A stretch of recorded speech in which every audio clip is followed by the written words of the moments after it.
Titanfall 2 was released in 2016 and developed by Respawn Entertainment as a sequel to 2014's Titanfall. Since then, Respawn has moved on to work on, I don't know, Fortnite 2 or something. I originally first played Titanfall 2 years ago when it was available for free on PlayStation Plus. I went into it completely blind, having never played the first game, but I had heard really good things about it, so I gave it a shot. I ended up really enjoying my time with it. I played through the entire campaign and also played a lot of the multiplayer before kind of forgetting about it. However, after recently buying EA Play, I knew what I had to play. I'm going to talk about the campaign in two sections, a spoiler-free section and a spoiler section. If you haven't played Titanfall 2, I highly recommend skipping ahead when you see the spoiler warning, as it's an amazing game that everyone should experience. Titanfall 2's campaign begins with this opening cinematic that, while incredibly well made and filmed, does sort of give the impression of this being a more cliched FPS campaign, which it most certainly is not. I'm not sure why exactly, but something about it gives off that vibe. I do like how this cinematic clearly lays out the difference between a pilot and a regular soldier, with the main character Jack Cooper talking about how in awe of pilots he is when he sees them on the battlefield, how much more skilled and efficient they are compared to him. It also helps to show the strong bond every pilot has with their Titan and the significance of Titans on the battlefield. The battlefield is the bond between a pilot and a Titan.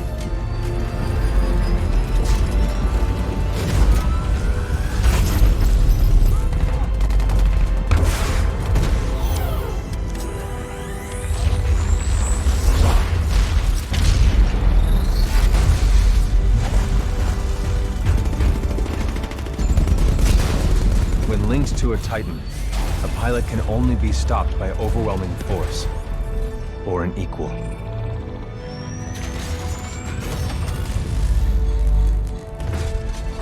The frontier has been the only home I've ever known. For years, our lands have been destroyed by the IMC, forcefully taking our resources, polluting and destroying our planets, and killing us off if we try to resist. Despite recent victories at Demeter and beyond, we have a long way to go before the IMC is defeated. Now, I serve as a rifleman in the militia, fighting to free the frontier. I'm a long way from becoming a pilot. But when that day comes, I hope I can live up to the honor.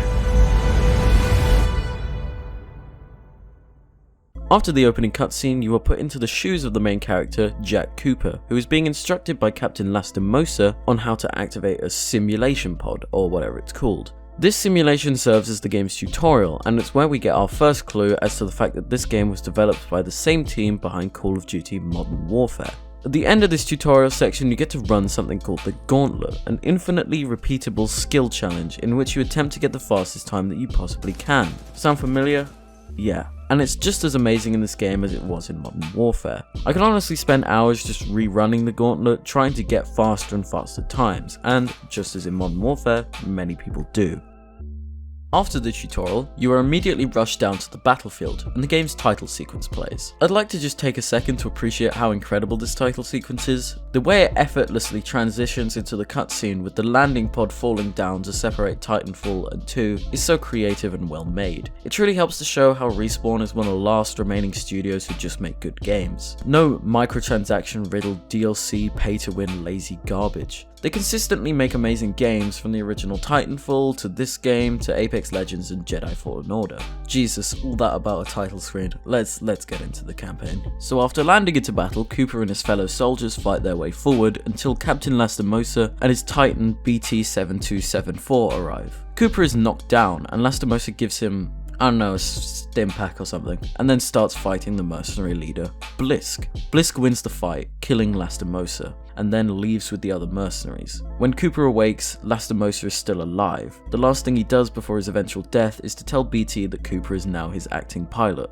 Anyway, much like my Battlefront 2 review, I don't want to summarize the entire story, but instead talk about why it's so impressive. First of all, Respawn didn't decide to go with the all too annoying and common trope of a boring, silent protagonist. In fact, they went one step further and gave you dialogue choices. These don't affect what happens in the game like a Telltale or Quantic Dream game, but what they do is help the player to develop a deeper connection to Cooper as a character, and also serve to strengthen the bond between Cooper and BT. Movement is incredibly fluid, making this game not just a great FPS, but a very capable parkour experience. Wall running and double jumping are some of the best aspects of Titanfall 2's gameplay. I can run off a platform, double jump into a wall, get off at the other side, and slide into an enemy while shooting them. These mechanics are so well made, you really feel like a highly skilled pilot. Combat is also excellent. Every gun feels satisfying to use with punchy sound effects that, with the volume turned high enough, almost make you want to physically recoil from the power. You know your sound design is good when every wasted bullet feels impactful.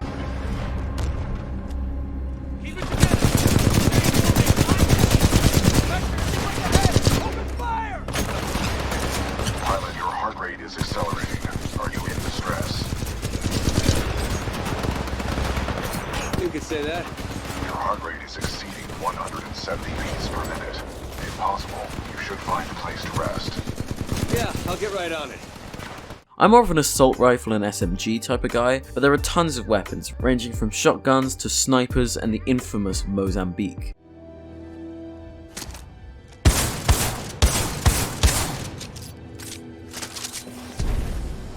There are a few different types of enemies, such as normal enemy soldiers, stalkers, which are robots, drones, and these goddamn exploding bull things which are the bane of my existence. And finally, enemy pilots and their respective titans. Of course, no game is without its flaws, and Titanfall 2 does have a few. First of all, the boss fights. At the end of every major mission, you fight one of Blisk's mercenaries as a boss battle. The problem is, on normal difficulty, they are just way too easy. If you can find the right loadout, you can easily cheese all of them, with the exception of Viper, who is actually pretty challenging. Let's begin. Idiot.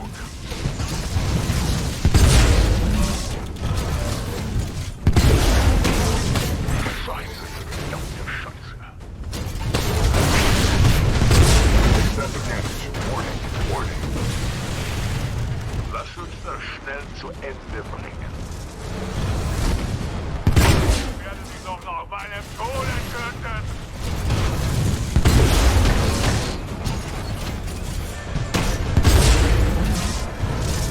There's more to come, kleiner Mann.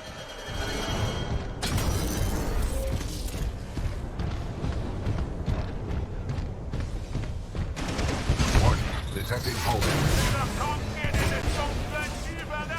Warning, our reactor is unstable. Replacement battery required.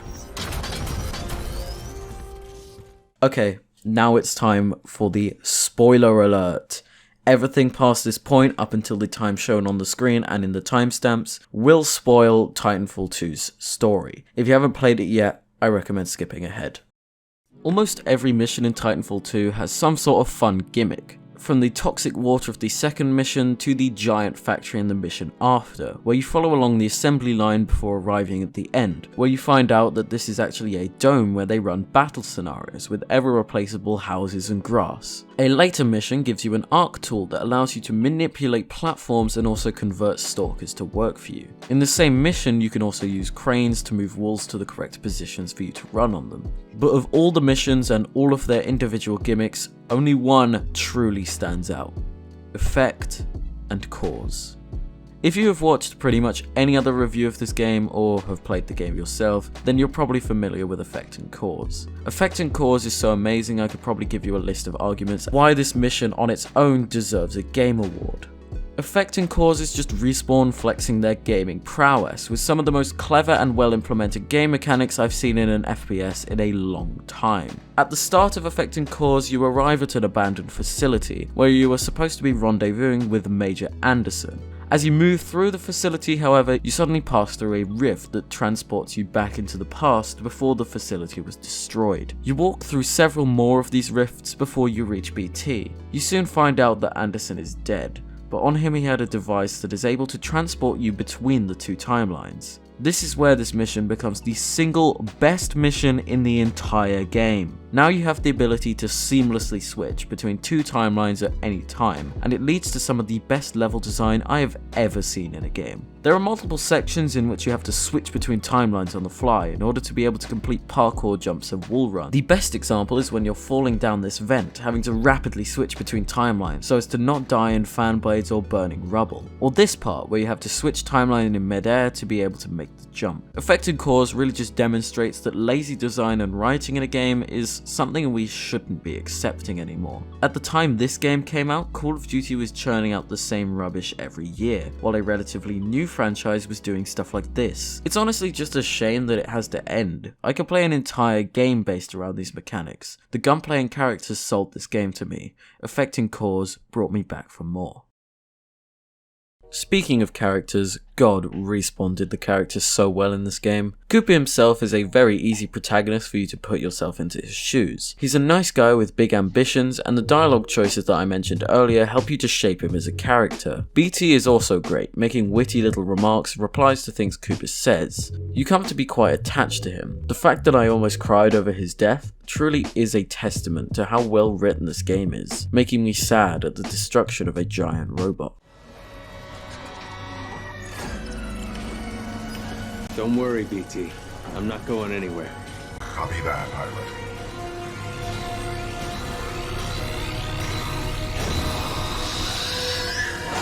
Protocol 3. Protect the pilot. BT, what are you doing? Trust me. BT!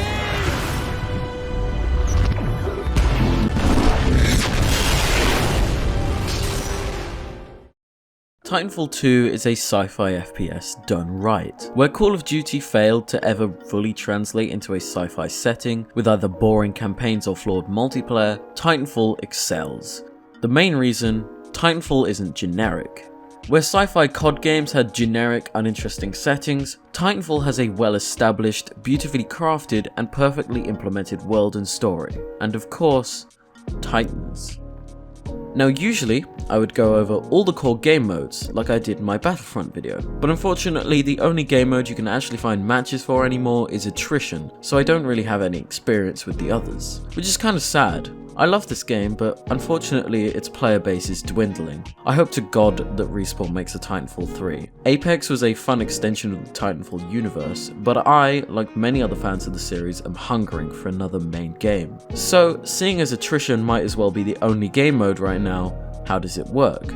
Well, it's pretty simple. Think of Attrition like Team Deathmatch with a twist. The twist being that as well as fighting other players, you also have AI enemies thrown in. Although not the usual disguised as a real player type of AI enemies. Instead, there are 3 different types: Grunts, Spectres and Stalkers, and Reapers. These help to give battles a sense of scale, throwing in some normal soldiers amongst the pilots, and also just give you more things to shoot at. So, now that's out of the way, is the multiplayer good? I talked about it in the campaign section of the video, but Titanfall 2's gunplay is just, perfection. Combined with the also excellent movement mechanics, it creates a multiplayer experience that is fast-paced, fun, and always exciting. Of course, Titanfall isn't just any old multiplayer FPS. Titanfall has Titans. In multiplayer, you build up your Titan meter over time, and once it reaches 100%, you can call in your Titan. As in the campaign, there's a selection of different Titans to use, but you cannot switch between them on the fly anymore. While you can do damage to Titans as a pilot, Titanfall 2 matches often feel like 2 separate battles, one between pilots and AI enemies, and the other between Titans. I do feel Titans could maybe have a little more health. Sometimes you just get absolutely shredded within minutes of summoning in your Titan. But the Titan mechanics also play heavily into Titanfall 2's map design.